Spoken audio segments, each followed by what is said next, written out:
देश बेच रहा है। इसने हमारे देश में चाइना से कब्जा करा दिया। कहाँ है मातृभूमि प्रेम, कहाँ है देशभक्ति, कहाँ है राष्ट्रभक्ति? कोई जवाब क्यों नहीं देता? आज ऑक्सीजन से लोग मर रहे हैं। जो ऑक्सीजन का प्लांट हमारे देश में दुनिया में सबसे ज्यादा ऑक्सीजन बनाता है उसे बेच रहा है तुम्हारा ये करप्ट मोदी, चोर मोदी, चोर है मोदी। आप प्रधानमंत्री जी को चोर कह रहा हूं। जब ये कह सकते हैं मनमोहन सिंह जी को चोर, तो मैं नहीं कह सकता? राजपूतू डंके की चोट पे बोलता हूं, और जिससे जो उखाड़ पाए वो उखाड़ ले। लड़ने के लिए क्या करा? महामारी से लड़ने के लिए ऑक्सीजन की हमें पर्याप्त मात्रा चाहिए थी। महामारी से लड़ने के लिए हमें पीपी किट चाहिए थी। महामारी से लड़ने के लिए हमें तमाम वो सुविधाएं चाहिए थी जिन सुविधाओं के अभाव में आज लोग आज मर रहे हैं। ये सरकार गिरा रहे थे, ये विधायक खरीद रहे थे, ये एमएलए खरीद रहे थे। आज लॉकडाउन करके हमारे किसान आंदोलन को उठाने का प्रयास किया जा रहा है। समझ नहीं रहा क्या देश राजनीति? ऐसी गंदी राजनीति आजाद भारत में कभी नहीं हुई जो राजनीति आज भारतीय जनता पार्टी और ये नरेंद्र मोदी हमारे देश के साथ कर रहे हैं। शर्म आती है कि भारत का प्रधानमंत्री मोदी है, और शर्म आती है कि ये फिल्म जगत में बैठे लोग इस कैरेक्टर के निकले कि जो आज देश की बर्बादी देख रहे हैं और सहयोग कर रहे हैं उन लोगों का जो जिन्होंने देश बर्बाद किया, जिन्होंने देश बर्बाद किया। कंगना रनावत क्या है? क्या है कंगना रनावत? क्या वैल्यू है इसकी?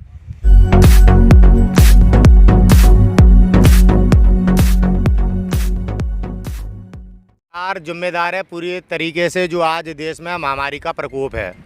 भारत वो देश है जिस देश में सबसे ज़्यादा ऑक्सीजन पैदा होती है।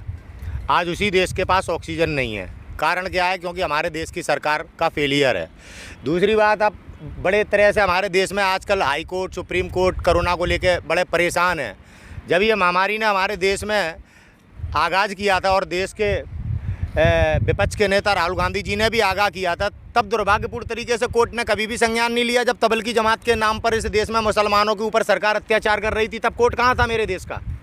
ये हाईकोर्ट वगैरह सो रहे थे क्या? आज जिस प्रकार से सरकार का विरोध पूरे देश में किया जा रहा है, किसान आंदोलन जो कि पूरे विश्व में प्रख्यात है, सरकार जिसका जो मंशाएं हैं वो देश के सामने आ गई कि किस प्रकार से सरकार सबका साथ सबका विकास के नाम पे देश को बेच रही है, देश को नीलाम कर रही है, किसानों से उनकी ज़मीन छीनना चाहती है। अब आज कोर्ट किसान आंदोलन को उठवाने के लिए ये षड्यंत्र कर रहा है। कोर्ट पहले क्यों नहीं बोला? आज क्यों बोल रहा है कोर्ट? जब पहले हमारे देश में पीएम ने बिना सोचे समझे लॉकडाउन कर दिया और इस देश में तमाम गरीब यहाँ से भूख से तड़प के मर गए, तब दिल्ली का हाईकोर्ट कहाँ था? कहाँ थी दिल्ली की न्यायपालिकाएं? खामोश थे ये लोग। आज केवल किसानों के आंदोलन को उखड़वाने के लिए नरेंद्र मोदी के खिलाफ जो विरोध पूरे भारत में नहीं पूरे विश्व में विरोध है।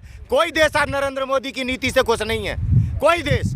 आज इस विरोध को दबाने के लिए आज हाईकोर्ट हमें दिखा रहा है कि हाईकोर्ट क्या कर सकता है। जब हमारे देश में उत्तर प्रदेश में आपके सीएम उन लोगों के पोस्टर लगाते हैं जो लोग इस डेमोक्रेसी को बचाए हुए हैं, उन लोगों के पोस्टर लगा देते हैं कि ये लोग देश को गुमराह कर रहे हैं, तब कोर्ट कहाँ जाता है? बड़ा दुर्भाग्यपूर्ण स्थिति से आज हमारा देश गुजर रहा है। हमारे देश के नागरिकों को आज गंभीरता से चिंतन करना चाहिए। सत्ता पे आज वो लोग हैं जो हमारी आज़ादी के खिलाफ थे।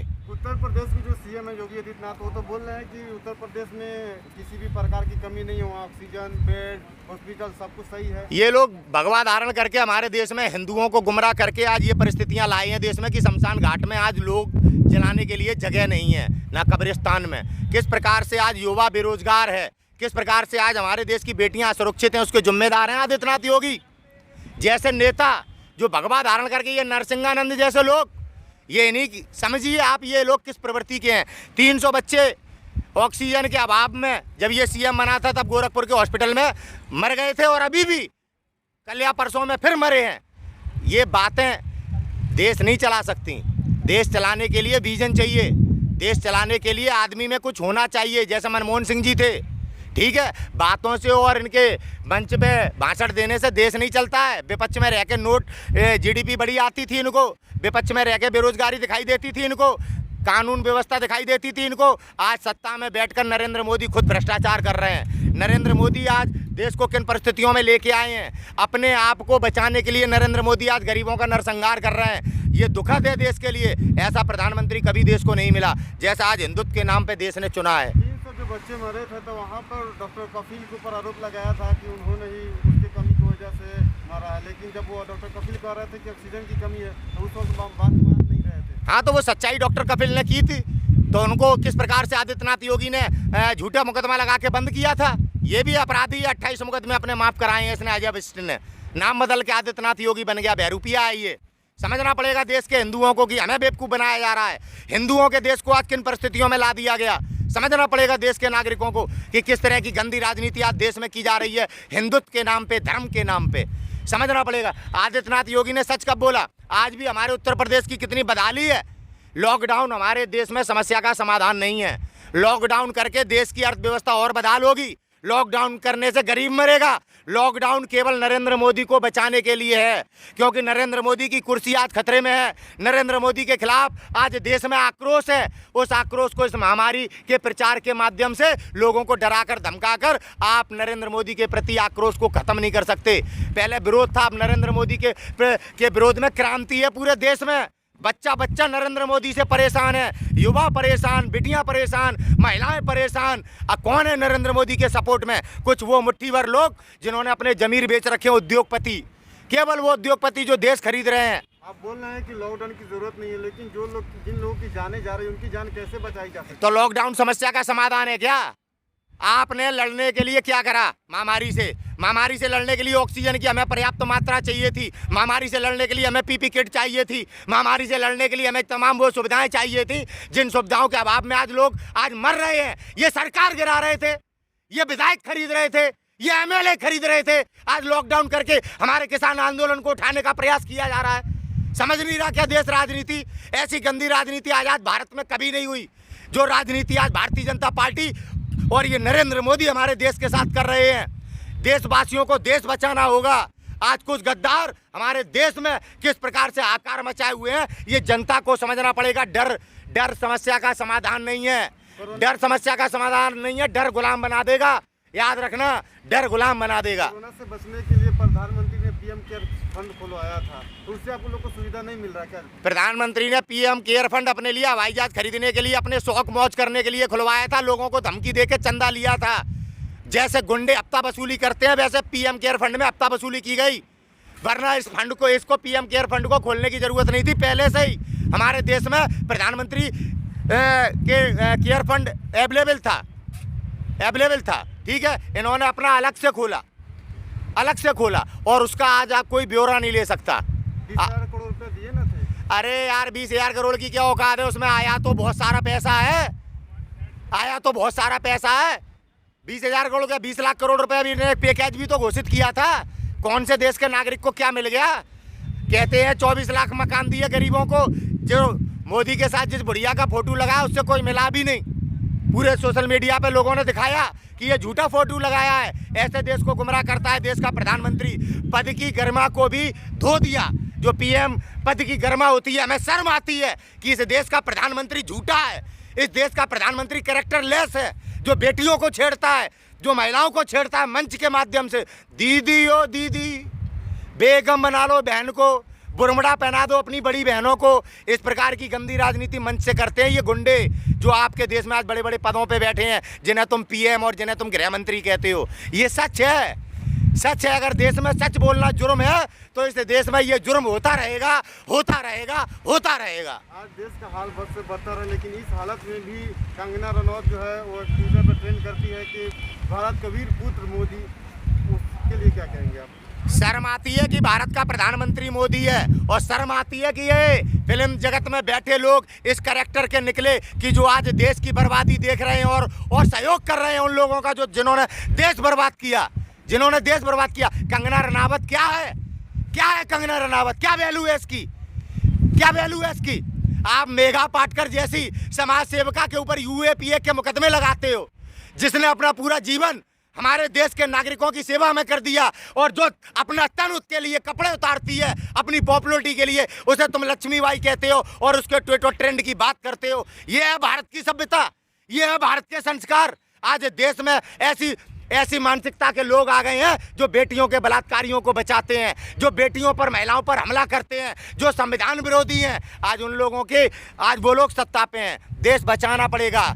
आज नौजवान को ये लड़ाई लड़नी होगी। अगर आज नौजवान ये लड़ाई नहीं लड़ेगा तो आगे आने वाले दिनों में जो तुमने बच्चे पैदा किए हैं ये किस प्रकार का जीवन जिएंगे आप कल्पना नहीं कर सकते हो, कल्पना नहीं कर सकते हो। इस संविधान ने चूल्हे से मेरी देश की बेटियों को निकाल के IPS DM कलेक्टर बनाया है और ये नरेंद्र मोदी जैसे मानसिकता के लोग आज हमारी बेटियों को फिर चूल्हे में ले जाना चाहते हैं और व्यक्ति यानी कि मनुष्य की आदमी की पैर की जूती बना देना चाहते हैं। देश में आज बेटियों को लड़ने की ज़रूरत है, डरने की ज़रूरत नहीं है। आज हम लड़ेंगे तो हम जीतेंगे और नरेंद्र मोदी जैसे तानाशाह कभी नहीं जीते। इतिहास गवाह है, इनका पतन हुआ है, मोदी का भी पतन होगा। पतन हुआ है, पतन होगा, लेकिन अनुपम खेर जो है वो लिखते हैं, ट्वीट करते हैं कि आएगा तो मोदी। अरे यार तुम इन जैसे गधों की बात करते हो ना, देश में कौन पूछता है अनुपम खेर है क्या यार?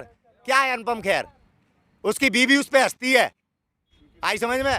हाँ हंसती है उस पर, प्योर टकला आदमी है वो। सड़क पे चलता है तो लोग हंसते हैं। तुम यार उसके सवाल कर रहे हो, जवाब कर रहे हो, और कोई तुम्हें देश में नागरिक नहीं मिला? ये 3 लाख कश्मीरी पंडितों का दुश्मन है ये, जिसकी बात तुम कर रहे हो।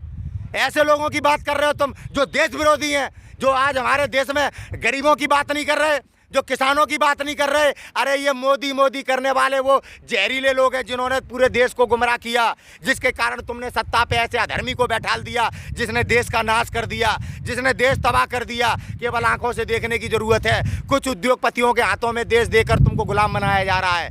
ये वास्तविकता देखो। कुछ लोगों का कहना है अगर मोदी जी नहीं होते तो पता नहीं क्या हाल होता। हाँ, मोदी जी के पैदा होने से पहले तो देश था ही नहीं है। इन चिलम चोरों के पैदा होने से पहले तो देश था ही नहीं। 2014 से पहले तो देश चल नहीं रहा था। कहाँ इनकी महत्वपूर्ण भूमिका है जिस पर हम ये माने कि मोदी की वजह से आज देश देख रहे हो कहाँ पहुँच गया। अभी आगे आने वाले दिनों में मोदी की वजह से भीख मांगते फिरोगे आप लोग भी। आप लोग के यूट्यूब चैनल पे भी कानून बना दिया, सच ना दिखा सको। सच के खिलाफ चलने वाला आदमी है, झूठा आदमी है। अपनी पत्नी को धोखा दिया, देश को धोखा दिया, पार्टी को धोखा दिया, 140 करोड़ देशवासियों के साथ धोखा किया। उसका नाम है नरेंद्र दामोदर दास मोदी। इसकी बात करते हो? अरे दुर्भाग्य ये देश का प्रधानमंत्री है, दुर्भाग्य है ये देश का प्रधानमंत्री है। और उससे बड़ा दुर्भाग्य है कि आज देश का सिस्टम ऐसे करप्ट आदमी के तले दबा हुआ है और जिसकी कीमत पूरा देश चुका रहा है, गरीब चुका रहा है, किसान चुका रहा है, नौजवान चुका रहा है। लेकिन मोदी जी ने तो 5 ट्रिलियन अर्थव्यवस्था बनाने की। अबे टोटल टपोरी आदमी है, इसने जो बोला वो हुआ कहाँ? हुआ कहाँ? इसके खिलाफ सच बोलो तो कोरोना के नाम पे देश को डरा रहा है। ये राष्ट्रवाद, ये राष्ट्रवाद। सेना के सिपाही ने इसके खिलाफ पर्चा भरा, उसका पर्चा रिजेक्ट करवा दिया। सेना अपने ऊपर हो रहे अत्याचार, अपने ऊपर हो रहे शोषण की बात करती है तो उसको सस्पेंड कर दिया जाता है, निकाल दिया जाता है। और ये देश बेच रहा है। इसने हमारे देश में चाइना से कब्जा करा दिया। कहाँ है मातृभूमि प्रेम? कहाँ है देशभक्ति? कहाँ है राष्ट्रभक्ति? कोई जवाब क्यों नहीं देता? कुछ लोगों का कहना है कि हमारे देश का डंका बज गया है मोदी जी के आने से। डंका बज गया घंटा। पाकिस्तान से नीचे, बांग्लादेश से नीचे जिस देश को हमने बनाया, उस देश से नीचे हम भिखारी हो गए। बांग्लादेश हमसे आगे है। क्या डंका बचाया? क्या डंका बजा है? बातों के डंके से देश चलते हैं। आज ये लोग मर रहे हैं, डंका बज तो रहा है, बस तो रहा है डंका। हमारे देश की ऑक्सीजन फ्री में देके 7 गुना पैसों से 7 गुना महंगी ऑक्सीजन ले रहा है और घाटे में दिखा के कंपनी बंद कर देता है। आज ऑक्सीजन से लोग मर रहे हैं। जो ऑक्सीजन का प्लांट हमारे देश में दुनिया में सबसे ज्यादा ऑक्सीजन बनाता है उसे बेच रहा है तुम्हारा ये करप्ट मोदी। चोर मोदी, चोर है मोदी। आप प्रधानमंत्री जी को चोर कह रहा हूं। जब ये कह सकते हैं मनमोहन सिंह जी को चोर, तो मैं नहीं कह सकता? राजपूतू डंके की चोट पे बोलता हूं और जिससे जो उखाड़ पाए वो उखाड़ ले। मना नहीं है किसी से। हमारा भी समाज है, औकात बता देगा। तेली को तेली की, बनिया को बनिया की। अंत में आप देश की जनता से क्या कहेंगे इस महामारी में? अंत में देश की जनता से यही कहूंगा, देश बचाने के लिए कहाँ गई हिम्मत? गाली देना और जय महाराणा करने से राष्ट्रभक्त नहीं बनते। आज हमारी उस भारत माता पर हमला किया जा रहा है जिस देश में हम तुम पैदा होकर आज तरक्की करे। केवल आपको गुमराह करके देश बचाओ। भगत सिंह ने बलिदान दिया था हमारी आपकी आज़ादी के लिए। आज वो आज़ादी छीनी जा रही है। हम जीते जागते लोग हैं, अपने सामने अपनी आज़ादी छीनते हुए देख रहे हैं क्योंकि हम कायर हैं, स्वार्थी हैं। आज हिम्मत दिखाओ, डरो मत, लड़ने का प्रयास करो। जीत हमारी होगी। कल भी हारा था ये संघ और ये अंग्रेज और आज भी हारेंगे। जीतेगा नहीं मोदी ना शाह। याद रखना, जीत अंत में गांधी की होगी, जीत अंत में भारतीयों की होगी, जीत अंत में हमारी होगी। ठीक है।